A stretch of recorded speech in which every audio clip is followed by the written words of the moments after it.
Hello ma'am, welcome back to my another video ma'am. Ahan mamakta khuramjari ma'am.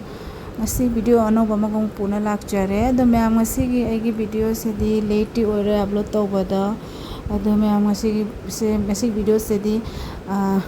panthoibi ma khuramjabagi akhoi khunda video idoine abako. Ado ngasi se akhoi chanpur de akhoi inamasu tadosu de machanupaga de akhoi ma'am lai tadoi su lai inamoi su lai anganga de di akhoi su punna tawna ngasi se khoramba lai abako. Ado ma'am aidi sida katlame bako katlaga khoramna loina thoklaga se phamaga je introduction tawjabane bako yumde introduction tawda ngamjadrabanina. Ado ma'am te su kana ra I loideba da mathang sum lagnari.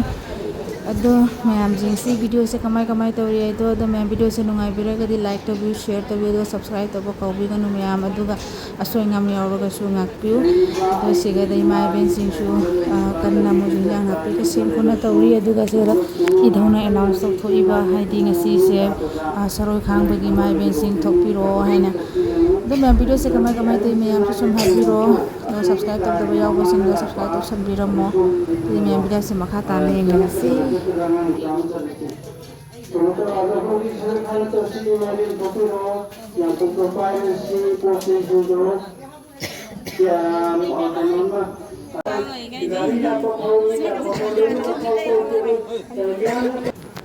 Mayam hojik saroi khang bagi thauram haure abako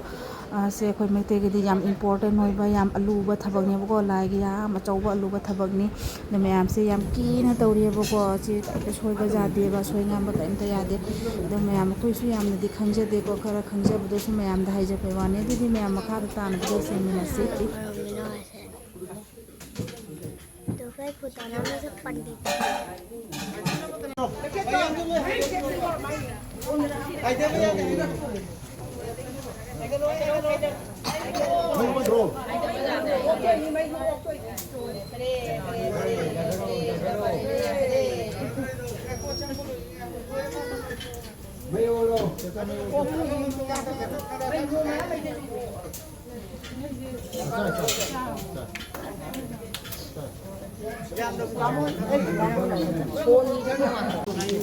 này cái gì nè chị chứ năng không cái đâu không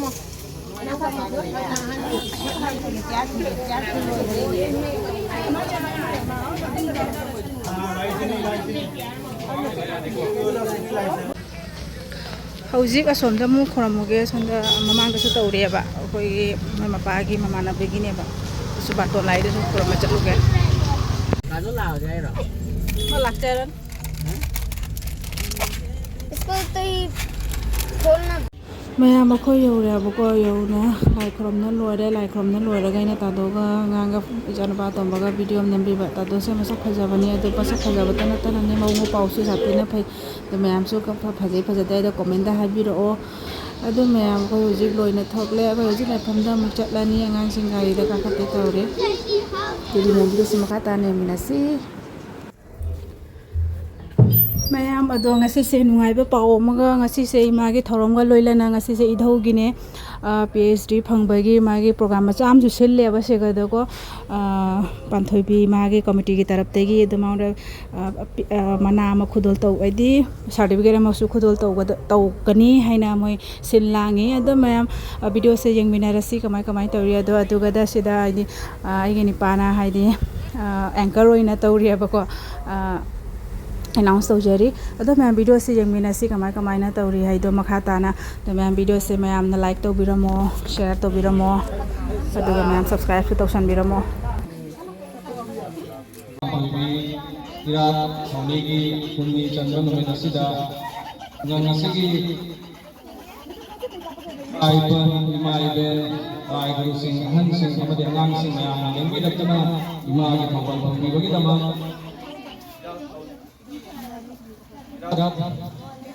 Ma Pampaybi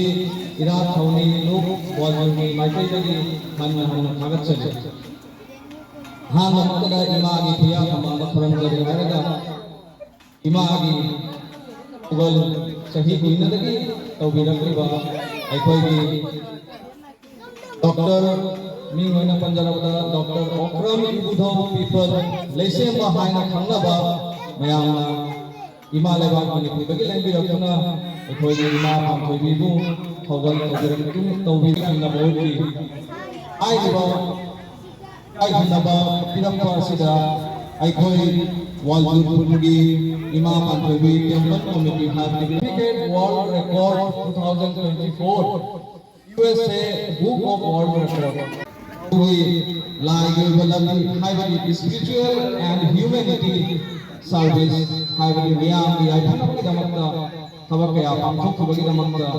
State, national, international award. Alemda Chapatawa ina Kumba Kangu Highway Jati Kaya Rolay. Ina Kumba Highway. Ten Kumba Highway ina Kumba. Ani laisu Highway Kangu na Makoy ina Kumba Rolay. Aduga. Aikhoi Maitai na ina Kumba di Karida Kholi. Ayah na Khanjab da idaw Kumba ni ina Highway sa Kumba ni Lala sa Napi gani. Aikhoi ki ina culture. Aikhoi ya na Thagwa na Malay level का कोई से culturally rich है भाई कोई इना या वांग इना खुंबा कामु ने कोई मेरे से हाय भाई इना से वो माले ने की थाक का यो ना बहुत ना बगी दमक का इधो खुंबा कोई क्या लाई की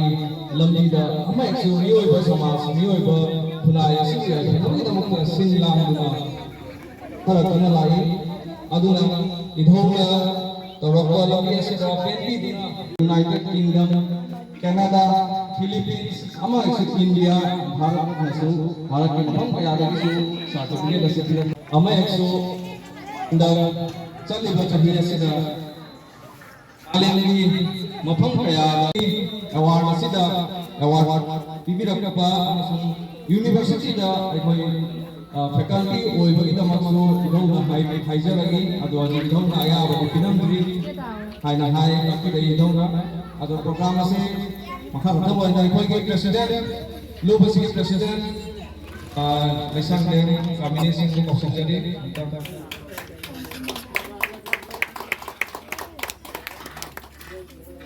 Bagi macam kita itu semua kita kamu lama lesang itu. Anak bangsa kita muda itu ke mana? Memang itu ke mana pun kita semua hai.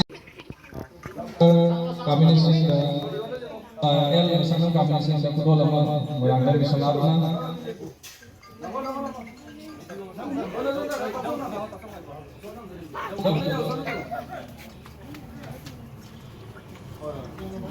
Oke,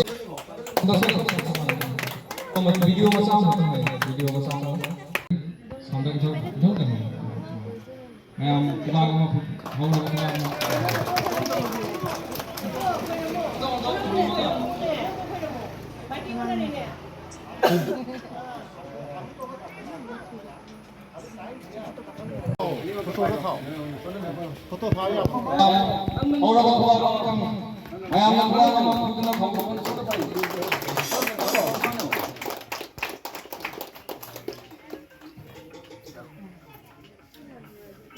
mamangda akhoi mic ki thongda ta khibi isai adusu idhauna hoji manipuri ma leba ka thok ki irang asigi matangda iduna lengduna sakhiba isai ni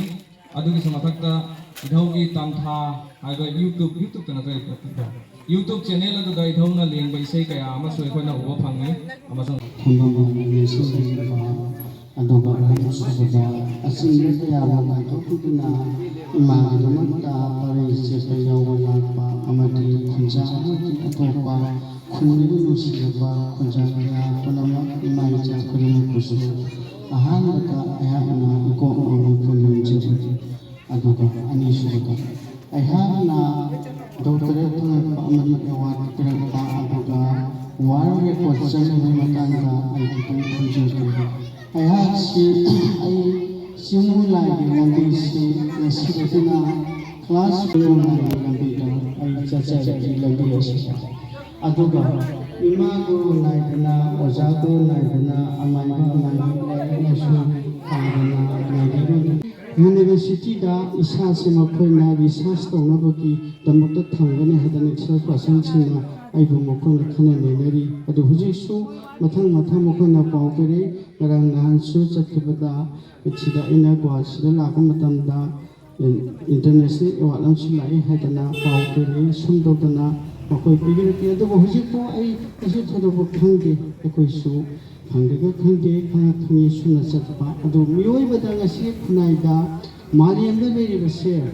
Poonam मोय बल कना सु खंगबो उबल वरमदे अदुना एखोय मियोय बासे नुसिनसी अमतोन पुंसी अहेन बसुलेरमदे अवाल बसुलेरमदे फाजबा सुलेरमदे अथि बसुलेरमदे एखोय ने हिंगी से अमखक वरमी रमायने उनगे हरदा मियोय बना पोथ्रे दगिना लेरोन चंदो फबो मनु से अमखक वरमी पैसा पाइबसु लाइरबसु अदु चाबो खत्ति वरमी एखोय ने हिंगी से रमायने उनगे हरदा खाना दाना नुसिना मैम हजे मना पीबेगी प्रोग्राम दी लोरेबको लोइना हजे दो वीडियो दो मैम आई सांगना तौना थांगबदो ngamdre amate sum ka thangat pareaba video दम सांगबनिना अदो मैम हजे प्रोग्राम लोरे हजे चाबगे मु प्रोग्राम हौदोरे बको सब लोरे चा गेले अदो मैम हजे चाबे वीडियो सेमिंगना से अदो मैम वीडियो से कमाय कमाय तौरी है अदो मैम जो हाइपिरो सोइंगाम यारो सुंगाकपियो अयारी मखै नुंगाइनबा फजना नुंगाइना सेमबा ngamba ओइजगे हाइदि मैम जो ताकपिरो बको कायदा करी सोयना हाइबदो अदो ओरगदि आइसु वीडियो से सेमदा नुंगायबको आइसे सिगा सोय राइदो मैम जो सपोर्ट तोबियो दो वीडियो से लाइक याम यारी मखै लाइक तोबियो शेयर याम तोबियो अदो सब्सक्राइब तो सुनबियो मैम चाबे वीडियो से मु यंगमिनारसी दे मतेमा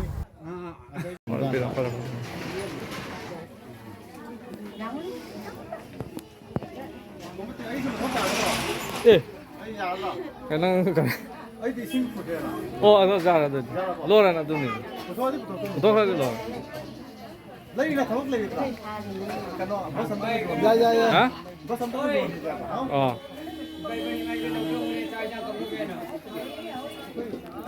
성공 사바리 일단 말하는 거 되는 거 이거는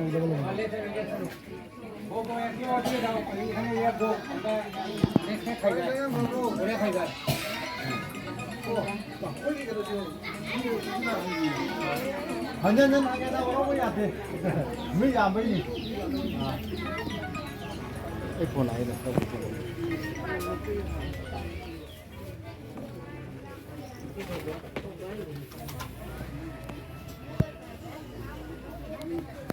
하늘 bisa daga.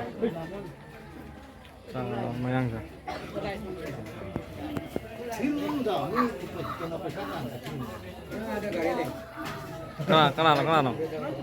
Kanano.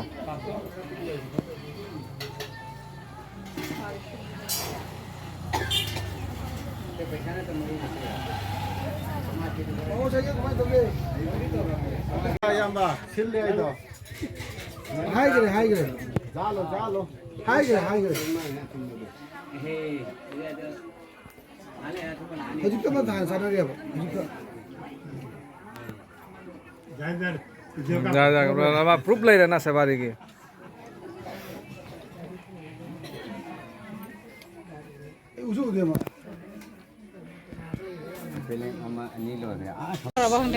Hello ma'am हजिक चाबा लोइना मिसिं थोकना रे दोन साफी हम साइ ngasi से तो मैम ngasi योइना वीडियो से दी मतंग से गले सिंजरागे तो मैम वीडियो से कमाई तौरी हाइदो कमेंट सेक्शन दा हाइबिरमो अदुगा ngasi योइना वीडियो से मतंग से गले सिंजरागे इचान पिसु अलांगन फुल कलोय लथोखरे चानु पायो से फम्मी रेडी मैम ngasi स्वाइद ले सिंजरागे को वीडियो से नेक्स्ट वीडियो दमुना रसी बाय बाय